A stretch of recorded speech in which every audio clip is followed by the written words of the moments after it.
चलिए गीता जी अध्याय 8 श्लोक संख्या 24। अग्निर्ज्योतिरः शुक्लः क्षणमासा उत्तरायणम् तत्र प्रयाता गच्छन्ति ब्रह्म ब्रह्मविदो जनाः। अग्निर्ज्योतिरः शुक्लः क्षणमासा उत्तरायणम् तत्र प्रयाता गच्छन्ति ब्रह्म ब्रह्मविदो जनाः। जिस मार्ग में ज्योतिर्मय अग्नि अभिमानी देवता है, दिन का अभिमानी देवता है, शुक्ल पक्ष का अभिमानी देवता है और उत्तरायण के 6 महीनों का अभिमानी देवता है, उस मार्ग में मरकर गए हुए ब्रह्मवेत्ता योगी जन उपर्युक्त देवताओं द्वारा क्रम से ले जाए जाकर ब्रह्म को प्राप्त होते हैं।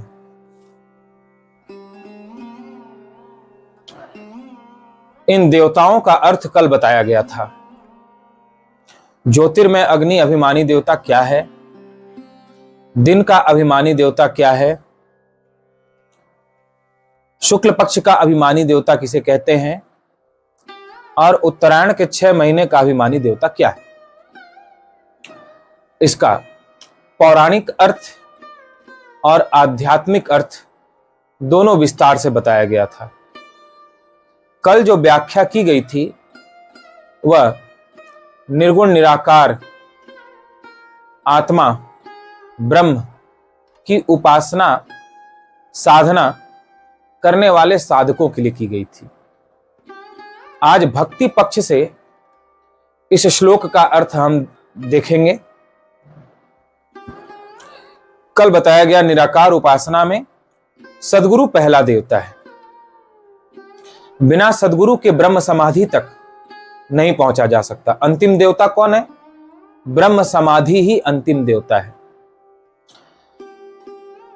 पहला देवता कौन है? सद्गुरु। सद्गुरु ही कृपा करके क्रम से ब्रह्म समाधि तक पहुंचाते हैं। अतः संन्यास आश्रम में या निराकार उपासना करने वाले ज्ञान पथिक के लिए, ज्ञान योगी के लिए भी सद्गुरु परम आवश्यक है। बिना उसके ब्रह्म समाधि प्राप्त नहीं हो सकती, निराकार आत्मा का अनुभव नहीं हो सकता। दूसरा, यदि इसका अर्थ हम सगुण भक्ति के आधार पर करें तो गृहस्थ आश्रम में या सगुण भक्तों के लिए ज्योतिर्मय अग्नि अभिमानी देवता सद्गुरु ही है, जो ज्योति स्वरूप है। तमसो मां ज्योतिर्गमय। हम सभी तमस में स्थित हैं, यानी अंधकार से घिरे हुए हैं। अज्ञान अविद्या ही अंधकार है।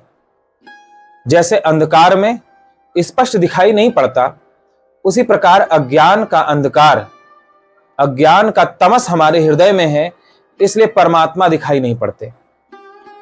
ज्योतिर स्वरूप है सद्गुरु। अतः सद्गुरु को ही ज्योतिर्मय अग्नि का अभिमानी देवता कहा गया। तो पहले देवता भक्ति मार्ग में भी सद्गुरु हैं। सद्गुरु क्या करते हैं? दूसरे देवता के पास पहुंचाते हैं। दूसरा देवता कौन है? दिन का अभिमानी देवता। सद्गुरु का नाम दिन का अभिमानी देवता है। नाम दीपक के समान।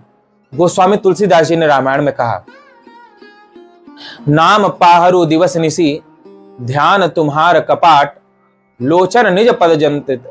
यानी नाम पाहरु दिवस निसी, नाम ही पहरेदार होते हैं।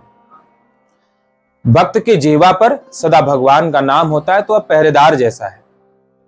दूसरा, तुलसीदास जी ने एक और संकेत किया, राम नाम मणिदीप धरु जीह देहरी द्वार तुलसी भीतर बाहिर रहूं जो चाहसी उजियार। यानी भगवान के नाम का दीपक जो सद्गुरु से प्राप्त हुआ है, उसे अपने जिह्वा पे रखो। जब नाम का दीपक अपने जीवा पर रखोगे तो भीतर भी प्रकाश होगा और बाहर भी प्रकाश होगा। यानी हृदय में जो अज्ञान का अंधकार है वह भी मिट जाएगा सदगुरु के दिए हुए नाम के दीपक से, और बाहर का भी अंधकार अज्ञान मिट जाएगा।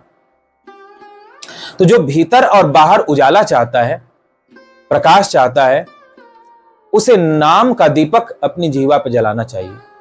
कौन से नाम का दीपक? जो सदगुरु से प्राप्त हुआ है। तो पहले देवता है सदगुरु, ज्योतिर्मय अग्नि के अभिमानी देवता। अब ये क्या करते हैं? दूसरे देवता के पास भेजते हैं। वो दूसरा देवता क्या है? भगवान का नाम, जो सदगुरु से प्राप्त हुआ है। अब उस नाम का दीपक जीवा पर जब आप जलाते हो, सतत उनके नाम का जप करते हो, तो फिर नाम जो दूसरा देवता है वो तीसरे देवता के पास पहुंचाता है, और वो तीसरा देवता है शुक्ल पक्ष का अभिमानी देवता। यानी नाम का अखंड जप करने से ब्रह्म ध्यान प्रकट होता है। जैसे कोई राम नाम का जप कर रहा है तो राम का ध्यान प्रकट होता है। अखंड निरंतर सदा राम मन में रहते हैं, सर्वत्र दिखाई पड़ते हैं, उनका ध्यान सदा बना रहता है, एक पल के लिए भी ध्यान नहीं हटता। तो यह ब्रह्म ध्यान कहलाता है। जो कृष्ण नाम का जप करते हैं, सदगुरु से प्राप्त हुए कृष्ण नाम का सदा स्मरण करते रहते हैं, तो कृष्ण का ध्यान प्रकट होता है, सदा कृष्ण का ध्यान बना रहता है। ऐसे ही जिसका भी नाम सदगुरु ने आपको दिया है, उस नाम का अखंड जप करने पर तीसरे देवता तक पहुंचते हो। वह तीसरा देवता है, उनका ध्यान प्रकट होता है, और फिर ध्यान से ध्यान नामक देवता, जिसे शुक्ल पक्ष का अभिमानी देवता कहा जा रहा है, वह चौथे देवता के पास पहुंचाता है। वह चौथा देवता उत्तरायण के 6 महीने का अभिमानी देवता कहा जाता है। और भक्ति मार्ग में सगुण ब्रह्म की समाधि ही उत्तरायण के 6 महीने का अभिमानी देवता कहलाता है। सगुण ब्रह्म की समाधि और निर्गुण ब्रह्म की समाधि, ये 2 प्रकार की समाधि होती है। कल बताया गया था निर्गुण ब्रह्म की समाधि के विषय में, अहम ब्रह्मास्मि, मैं ही ब्रह्म हूं या मैं आत्मा हूं, मैं अजर अमर अविनाशी सच्चिदानंद घन हूं। निराकार ब्रह्म को सर्वत्र देखना, और यह जगत माया के जैसा दिखाई पड़े, स्वप्न के जैसा दिखाई पड़े, यह अखंड बना रहे कि मैं अजर अमर अविनाशी आत्मा हूं, शरीर नहीं हूं, और यह शरीर सहित संपूर्ण संसार माया है, स्वप्न है। यह अखंड बना रहना, यह ब्रह्म समाधि कहलाती है, निराकार ब्रह्म समाधि है। और दूसरी आज की जो है भक्ति की बात की जा रही है, वो सगुण ब्रह्म समाधि। सगुण ब्रह्म समाधि का तात्पर्य जिस इष्ट की आप उपासना करते हो, जिसका आप ध्यान कर रहे हो, ध्यान से फिर समाधि प्रकट होती है। यानी वह इष्ट अब सर्वत्र दिखाई पड़ता है, दूसरा कहीं रह ही नहीं जाता कुछ। यदि राम का ध्यान करते हो तो राम ही सर्वत्र दिखाई पड़ने लग जाते हैं सभी नाम रूपों में। कृष्ण का ध्यान करो तो कृष्ण ही सभी नाम रूपम दिखाई पड़ने लग जाते हैं, बाकी सब हट जाता है। शिव का ध्यान करो तो शिव ही सभी नाम रूपम दिखाई पड़ने लग जाते हैं, बाकी सारा रूप नाम तिरोहित हो जाता है। इस प्रकार ब्रह्म समाधि, सगुण ब्रह्म समाधि में प्रवेश करके फिर वह कभी न आने जाने वाली गति को प्राप्त करता है, यानी फिर उसे संसार में नहीं आना पड़ता। तो पुनः इसका भक्तों के लिए अर्थ देखेंगे इस श्लोक का। जिस मार्ग में ज्योतिर्मय अग्नि अभिमानी देवता है, ज्योतिर्मय अग्नि का अभिमानी देवता यानी सदगुरु, पहले देवता है सदगुरु, सदगुरु प्राप्त हो जाते हैं, फिर सदगुरु दूसरे देवता के पास पहुंचाते हैं, दिन का अभिमानी देवता यानी नाम देते हैं। सदगुरु का दिया हुआ नाम ही दूसरा देवता है, जिसे दिन का अभिमानी देवता कहा गया है। फिर वो दूसरा देवता तीसरे देवता के पास पहुंचाता है, शुक्ल पक्ष का अभिमानी देवता, और नाम के बाद ध्यान प्रकट होता है। तीसरा देवता है ध्यान, जिसे यहां पर शुक्ल पक्ष का अभिमानी देवता कहा गया है। अखंड उनका ध्यान बना रहता है। और फिर चौथा देवता है उत्तरायण के 6 महीने का अभिमानी देवता यानी समाधि। उस सगुण ब्रह्म की, सगुण परमात्मा की समाधि प्राप्त हो जाती है, यानी सर्वत्र वही सदा दिखाई पड़ता है, दूसरा कुछ रह नहीं जाता। इस स्थिति में प्रवेश करने पर यानी पहले सदगुरु मिलते हैं, फिर सदगुरु से नाम मिलता है, उस नाम का अखंड जप स्मरण चिंतन करने पर फिर ध्यान प्रकट होता है उस जिसका आप नाम जप कर रहे हो, उस इष्ट का। फिर उस इष्ट का अखंड ध्यान करते करते समाधि प्रकट होती है, वही सर्वत्र दिखाई पड़ने लग जाता है और आप भी उसी का रूप हो जाते हैं। कृष्ण का ध्यान करते करते आप भी कृष्ण रूप हो जाते हैं और सर्वत्र कृष्ण रूप ही दिखाई पड़ता है। राम का ध्यान करते करते आप भी राम रूप हो जाते हैं और सर्वत्र राम ही दिखाई पड़ता है। इस प्रकार इष्ट रूप होकर के सर्वत्र वही इष्ट दिखाई पड़ने लगता है। इसे सगुण ब्रह्म समाधि कहा जाता है। और इस स्थिति में पहुंचते ही आपको फिर कभी न आने जाने वाली गति प्राप्त होती है। इस स्थिति को प्राप्त करने के बाद फिर संसार में नहीं लौटना पड़ता, और जब तक यह स्थिति प्राप्त नहीं हुई है तब तक पुनः संसार में लौटना पड़ता है।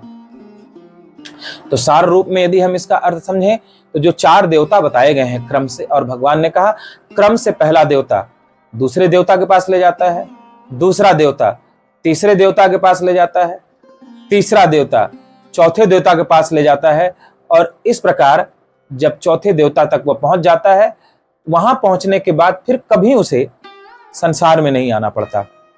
जन्म मरण के बंधन से वह सदा के लिए मुक्त हो जाता है। तो इसके 2 रास्ते बताए। पहला बताया निराकार तरीके से, कि जो निराकार आत्मा को ध्याता है कि मैं ब्रह्म हूं, मैं आत्मा हूं, यह शरीर नहीं हूं, शरीर सहित सारा संसार स्वप्न है।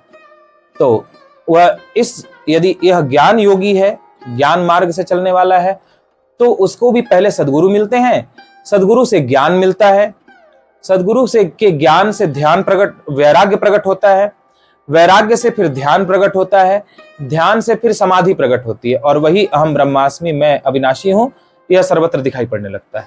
और इस स्थिति में प्रवेश करने के बाद फिर संसार में नहीं लौटना पड़ता।